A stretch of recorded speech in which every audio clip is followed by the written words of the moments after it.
It was a Tuesday night, not a Friday or weekend like you'd expect for something like this to go down.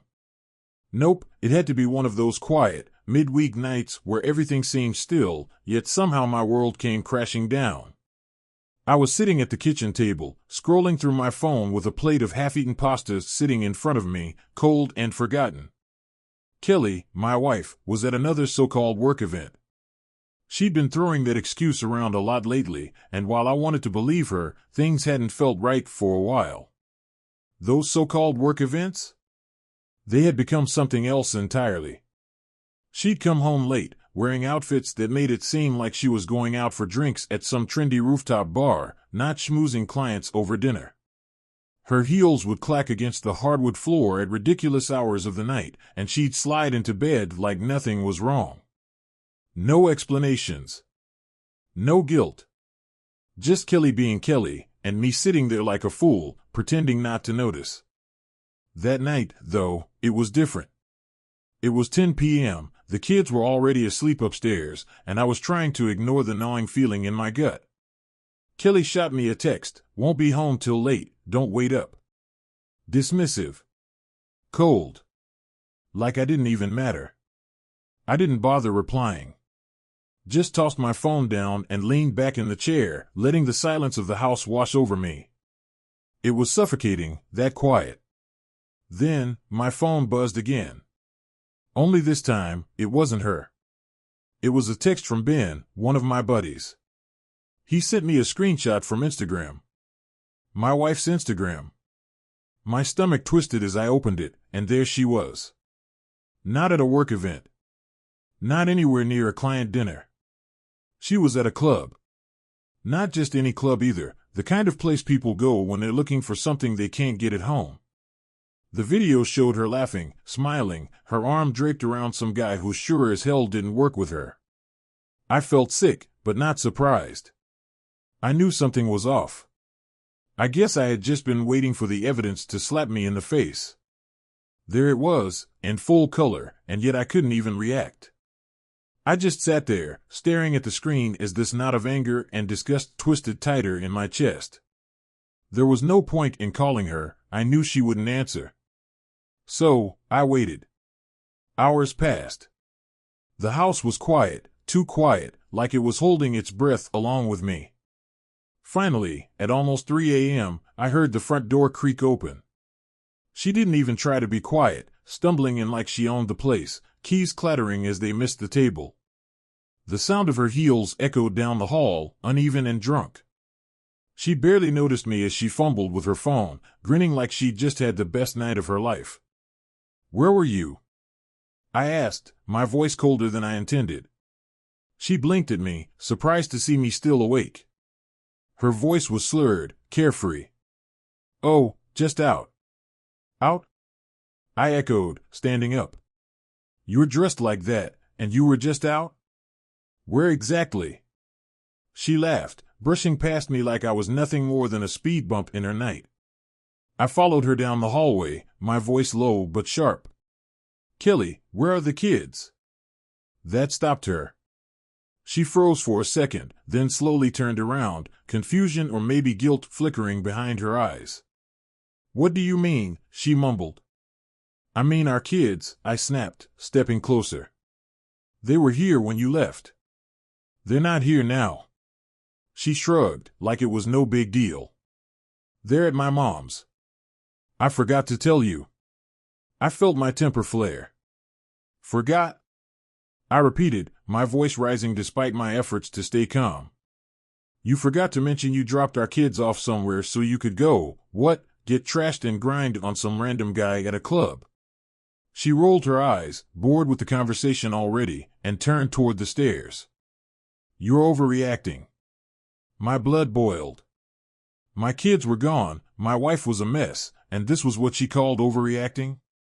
Overreacting? I spat, my voice trembling with disbelief and anger. "Our kids are gone, Kelly. You didn't even bother to tell me where they were before you went out like that." I motioned to her ridiculous dress, her messy hair, her smudged makeup.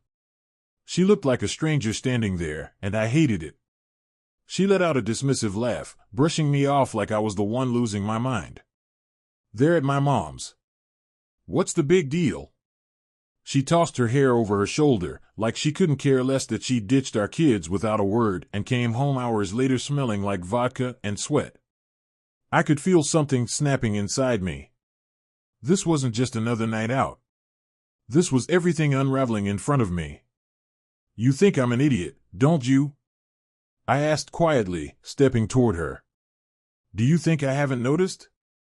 The work events, the late nights, the girls' nights? You've been lying to me for months.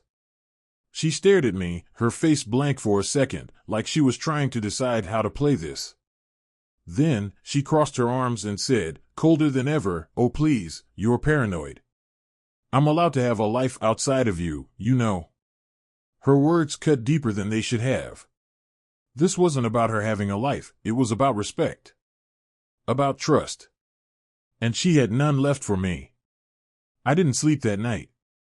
After Kelly stumbled upstairs and locked herself in the bedroom, her drunken laughter echoing in my ears, I sat there, my mind spinning. Her words, maybe if you knew how to keep things interesting, burned into my brain, playing on repeat. She hadn't even cared enough to lie convincingly, to pretend she was sorry. I knew it wasn't just one night of bad judgment. This was deeper. By the time 5 a.m. rolled around, I had had enough. I needed answers. I wasn't going to sit there and let her lies fester any longer. I grabbed my keys and left the house without waking her up, if she was even asleep, and drove to the 24-hour diner down the road. It was one of those places you go when you've got nowhere else to be, the kind of place where life's messiness spills over. I ordered a coffee, the bitter taste of it a perfect match for the sour feeling in my stomach. I sat there, replaying everything in my head. The late nights. The dismissive texts. The way she'd roll her eyes every time I asked where she'd been. And then, like it was some kind of sick instinct, I pulled out my phone and started scrolling through her social media. I don't know what I was looking for, but I found more than enough. There it was, her life, plastered all over Instagram like some cruel joke. Photos of her smiling, drinks in hand with her friends, while I was at home with the kids, playing the role of the clueless husband. But then I saw him. At first, he was just in the background of a couple of pictures, his hand resting on her waist in a way that made my stomach churn. But the more I looked, the more obvious it became. This guy wasn't just some random fling. He'd been there for a while, months, maybe even a year. His name was Travis. He wasn't some stranger. He worked with her. And suddenly, all those work events and business trips she'd been going on made perfect sense. My heart pounded as I scrolled through his page, seeing post after post of the two of them together, laughing, drinking, posing at dinners that I'd been told were strictly professional. They were anything but. The photos dated back almost a year. A whole damn year of lies. The worst part was, I had been blind to it all. Every single time she came home late, every time she made up some excuse, I had let it slide. I wanted to believe her. But now, the truth was staring me in the face. By the time I left the diner, the sun was just starting to rise, casting this eerie, golden light over everything. It felt like the world was mocking me. I drove home, my mind racing with how I was going to confront her, what I was going to say. She wasn't going to slither out of this one. No more lies. No more games. When I got home, though, something was off. The house was too quiet, no creaking floorboards, no smell of coffee brewing like I usually expected when Kelly was around. I headed upstairs, but the bedroom was empty. The sheets were perfectly smooth, like she hadn't even slept there. Panic hit me like a freight train, and I bolted back downstairs, checking every room, the living room, the bathroom, even the back patio. She was gone. Not just gone, half her clothes were missing from the closet, the drawers ransacked like she had packed in a hurry. Her car was gone too. I stood there in the middle of our bedroom, surrounded by the sudden absence of her, of everything I thought I knew. It was like the floor had crumbled beneath me. I grabbed my phone and called her. Straight to voicemail. I called again, same thing. She hadn't just left me in the dark, she'd disappeared completely. My pulse raced as my thoughts spun out of control. Was she with him? Did she take the kids? What was she planning next? I had no idea who she was anymore or what she was capable of. Just then, my phone buzzed. For a second, I thought it was Kelly, but when I opened it, it was her mom. The kids are fine. They're with me. I exhaled, but only a little. At least the kids were safe, but the fact that her mother had to tell me where my own children were sent another wave of anger surging through me. Kelly hadn't bothered to tell me anything. She thought she could run off, leave me scrambling, while she played house with Travis. I called her mom, needing answers. She picked up after the second ring, sounding way too calm for what was happening. Hey, John. The kids are asleep. Don't worry, they're fine. I cut right to it. Where's Kelly? My voice came out more like a demand than a question. There was a brief pause on the other end. She said she needed some time. She asked me to watch the kids for a few days. A few days? I could barely keep myself together. She packed up her stuff and ran off. She said she'd be back soon, her mom replied, still maddeningly neutral, like this was just a normal situation. She just needed some space. Space for what? I snapped, pacing the floor. Space from her husband? From her kids? Or is this about Travis? There was a heavy silence on the other end, and that's when I knew her mom had been fed a different story. Kelly must have played the victim, told her mom she just needed time. Of course her mom wasn't going to question her. But that wasn't the real issue. The issue was Kelly thought she could just walk out and leave me with all the wreckage. She didn't think she'd have to face me. I need to talk to her, I said, my voice calmer but still on edge. This isn't something she can run from. I'm sure she'll be back soon, John. Just give her a little time, her mom said, using that sickeningly patient tone that people use when they think you're the problem. But I wasn't playing that game. Not anymore. I hung up without saying another word. Kelly wasn't coming back to talk. I knew it. She was buying time, probably running off to be with Travis, or at least headed his way. She had made her choice. But what she didn't realize was that I wasn't going to sit around and wait for her to come to her senses. I wasn't that naive anymore. I had already put the pieces together, and I knew exactly where to find her. I pulled up the rideshare app, my fingers trembling with rage. I wasn't going to let this slide. She wanted space? Fine. But first, she was going to face me. I requested a ride to the address I had seen on Travis's Instagram, a cheap rental house just outside of town, with a yard full of empty beer cans and broken lawn chairs. If she wasn't there yet, she would be soon. As the car pulled up to Travis's place, my heart pounded in my chest. The house looked as trashy as I expected. The porch light was on, but the rest of the place was dark. I didn't hesitate. I got out of the car, fists clenched, my body tense with the anticipation of what was about to happen. I knocked hard 3 times. The sound echoed in the quiet night. Nothing.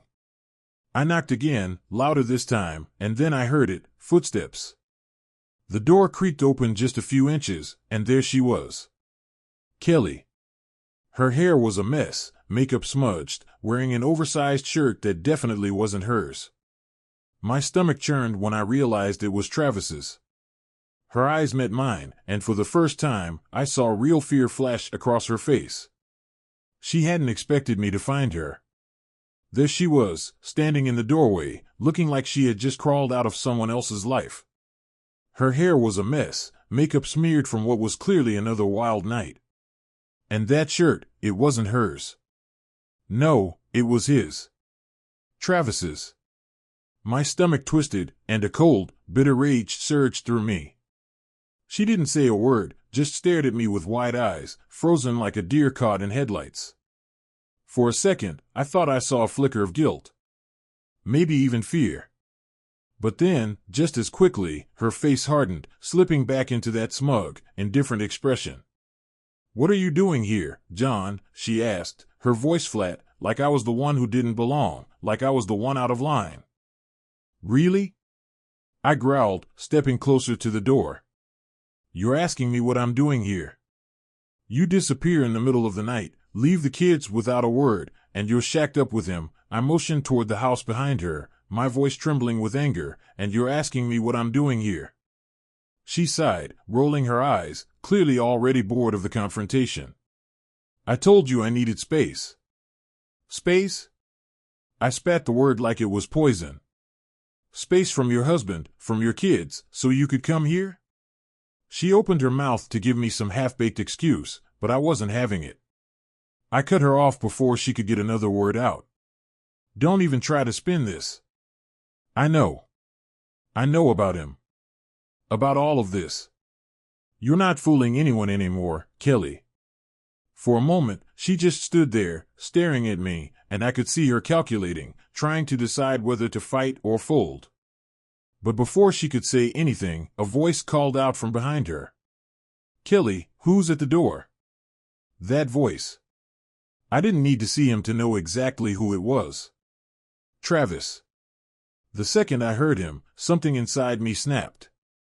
All the anger, the betrayal, the humiliation, it flooded to the surface, and I couldn't hold it back. I shoved the door open and stormed inside, pushing past Kelly as she tried to stop me.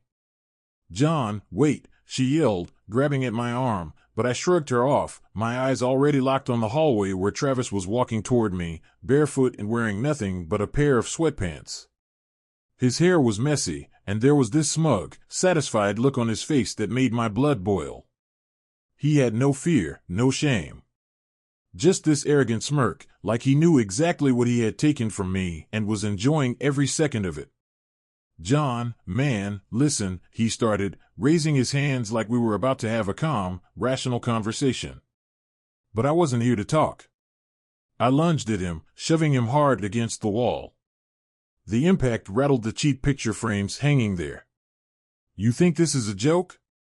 I hissed, my voice low and furious, my hands trembling with the effort it took to stay in control. "You think you can just walk into my life, take everything, and there won't be any consequences?" Kelly screamed from behind me, trying to pull me off him, but I wasn't listening. I slammed him against the wall again, my face inches from his. "You had the nerve to come into my house, my life, and act like none of it mattered." That smug look finally faded from his face, replaced by something closer to fear, but it wasn't enough, not for me.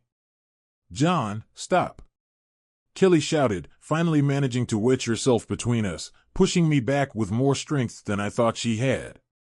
I stumbled, breathing hard, my fists still clenched so tight they were shaking. I wanted to tear the whole place apart, but then I saw her, standing there, shielding him. She wasn't protecting me. She was protecting him. That was it.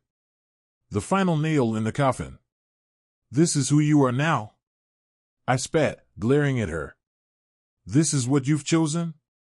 Some loser who's going to drop you the second it gets complicated. For what, Kelly? For a cheap thrill?" She didn't answer right away, just stared at me with that cold, empty gaze. Like none of this mattered. Like I didn't matter. And that's when I realized it, there was no coming back from this. The woman I had married, the mother of my kids, was gone. Maybe she'd been gone for a long time, but now it was crystal clear. I was standing in front of a stranger. "I'm not having this conversation with you," she finally said, crossing her arms like she was the victim here. "You can't just barge in here and act like you're the wounded hero." "Hero?" I almost laughed. It came out broken, bitter. "You think I'm here for some heroic last stand? I'm here because you destroyed our family. You tore it apart for this?" I motioned toward Travis, who was rubbing his shoulder, still trying to decide if he should run or jump back in. Kelly narrowed her eyes, her voice dripping with disdain. "You think I destroyed our family? You did that, John. You and your boring little life. You think I was supposed to be happy sitting at home every night while you played the perfect dad? I could barely believe what I was hearing. That's what this is about, I yelled, my voice rising. You were bored, so you decided to throw everything away for some excitement? She smirked, that twisted, bitter smirk that made me feel like I didn't even know her anymore. I needed more. You wouldn't get it. I felt the words hit me like a punch in the gut. You needed more? My voice cracked with the weight of it all. You have 2 kids, a husband who would have done anything for you, and that's not enough? Oh, don't start with the perfect husband crap, she snapped, rolling her eyes. You think just because you show up and play dad that it's enough? I don't owe you happiness. I needed to feel alive, not trapped in this dead-end life. Her words cut deeper than I could have imagined. I had been there for her, for our kids, trying to hold everything together while she was out destroying it all. And this was how she saw it?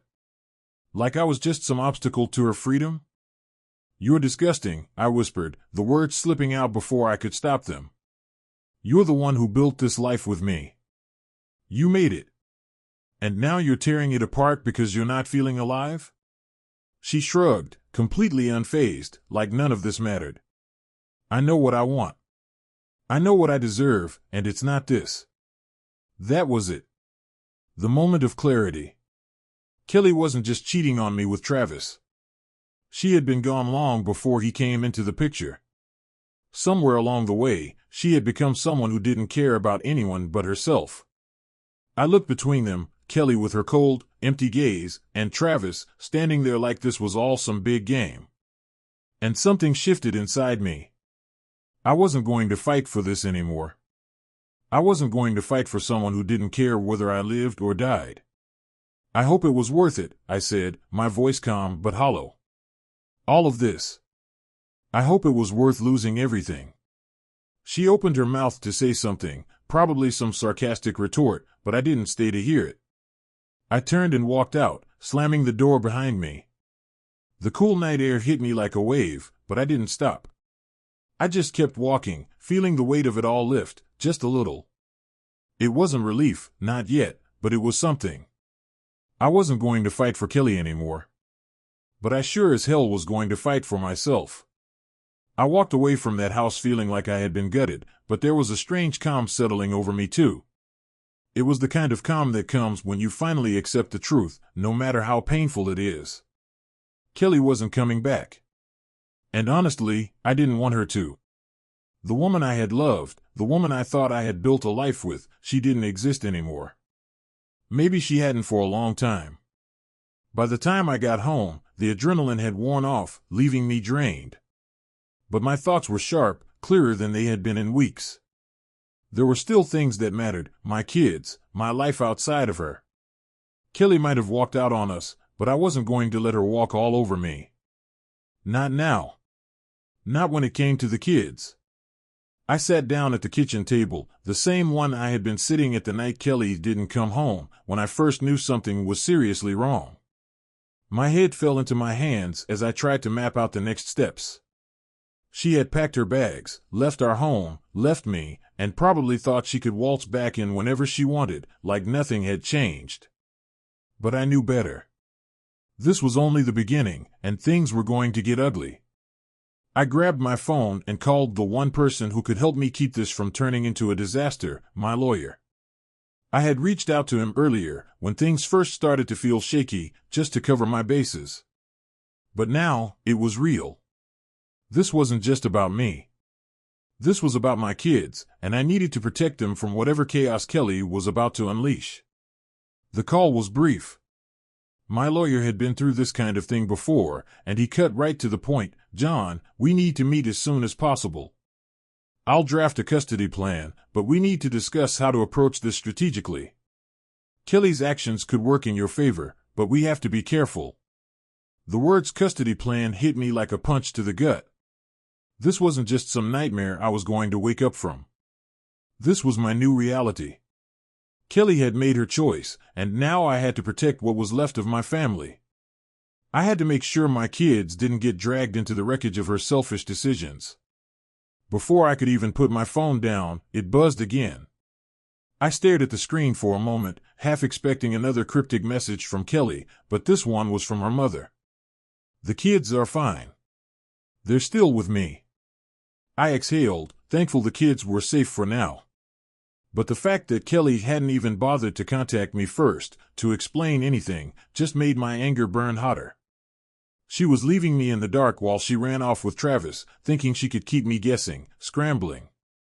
My phone buzzed again. This time, it was Kelly. "We need to talk." That was all she wrote. No apology, no explanation. Just a cold, simple demand. Typical. She wasn't going to offer anything unless it was on her terms. Part of me wanted to ignore her, leave her hanging the way she had left me hanging for months. But I knew I couldn't avoid her forever. Not with the kids involved. I needed to be the calm one. The rational one. Because she sure as hell wasn't going to be. I texted her back, keeping it short, "What's there to talk about? You made your choice." Her response came almost immediately, which surprised me. Usually, she would let things simmer for a while, just to keep control of the situation. "You're not taking the kids from me, John. This isn't going to go the way you think." There it was. The real Kelly, coming out swinging. She wasn't sorry. She wasn't even pretending to be. She was gearing up for a fight, and now it was clear what this was all about. She knew I was going to push for custody, and she was getting ready to go to war over it. My fingers hovered over the screen, shaking with the urge to unleash everything I had bottled up. But I stopped myself. That wasn't going to help. Not now. I had to be smarter than that. I had to protect myself and the kids from whatever chaos she was going to bring. I took a deep breath and typed, "You left. This is on you." I hit send, and before I could even put my phone down, another message popped up. "I left because of you. You're suffocating. You made me feel like I was dying in that house. And now you think you can cut me out of my kids' lives? Not happening." I stared at the screen, knowing there was no point in arguing with her. She had rewritten the entire story in her head, made herself the victim. There was no reasoning with her, no point in trying to make her see sense. Instead, I set everything to my lawyer, every text, every email, every piece of evidence that showed who Kelly had become. She might have thought she could control the narrative, but I wasn't going to let her. This wasn't just about what Kelly wanted anymore. This was about protecting the people who mattered most. As I sat there, going over the custody plan with my lawyer in my mind, my phone buzzed again. This time, it wasn't Kelly. It was Ben, the same friend who had sent me that Instagram video that started all of this.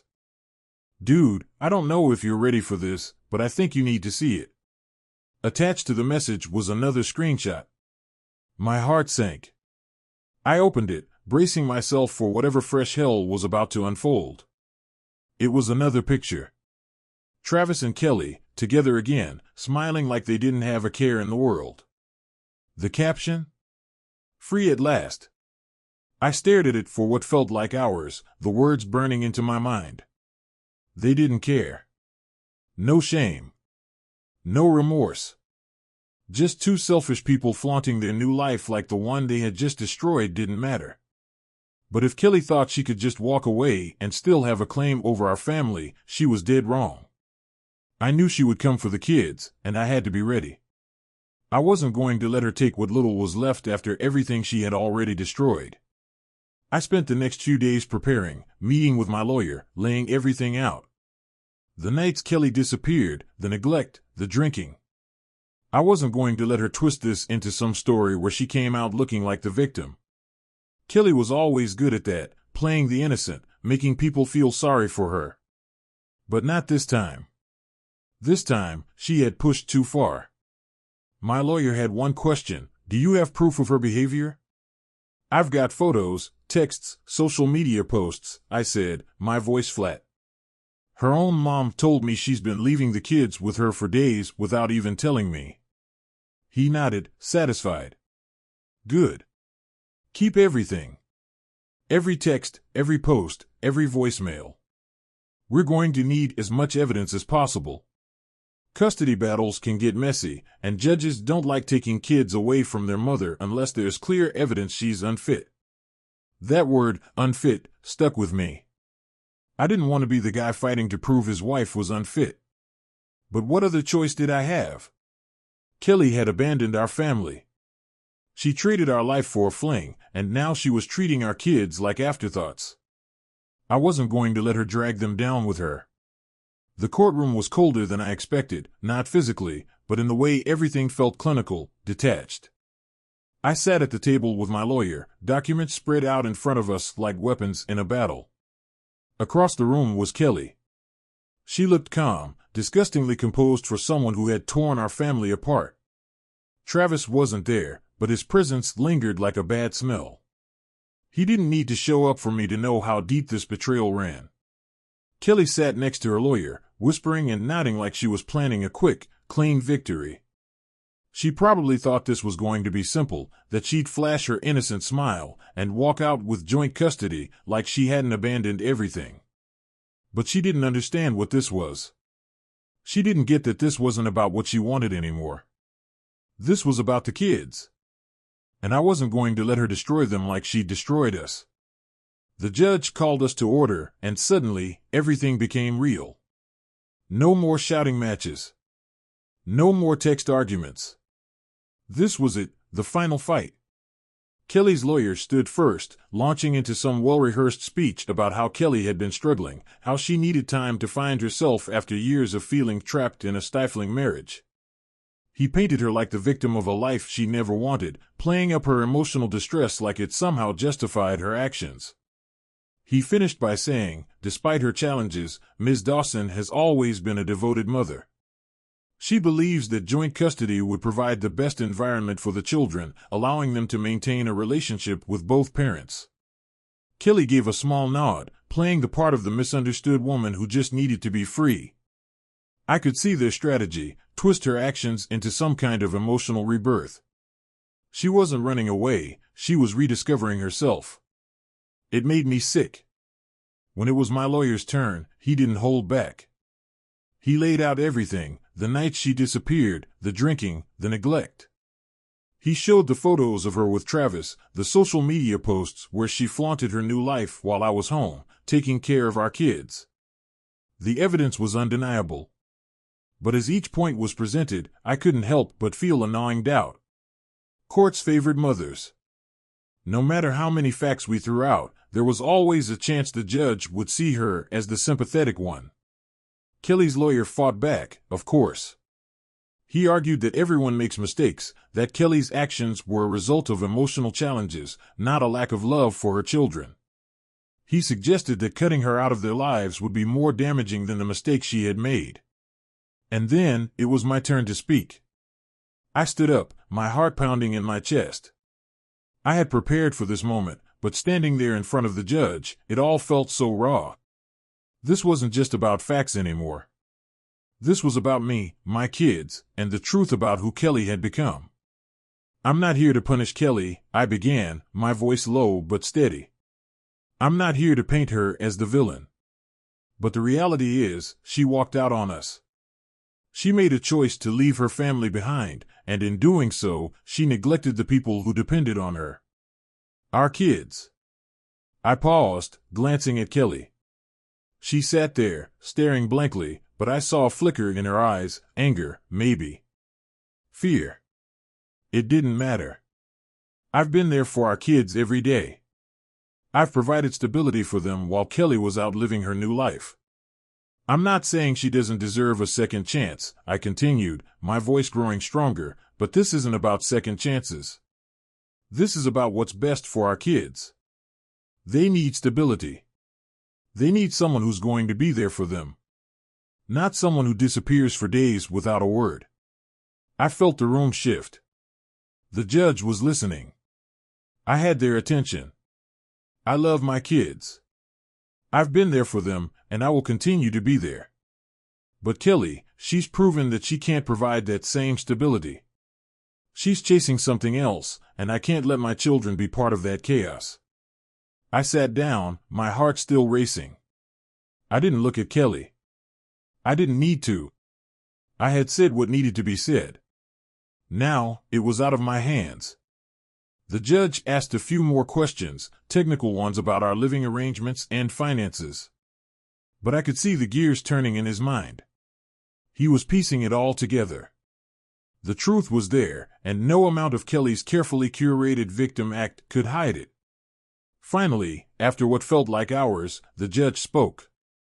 In cases like these, the court's priority is the well-being of the children.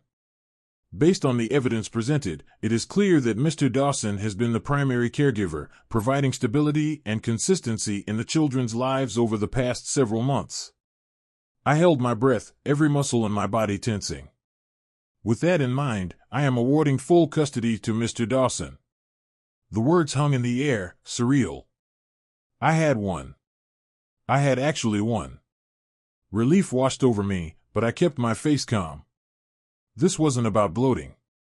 This was about protecting my kids. Kelly shot up from her chair, her face twisted in anger.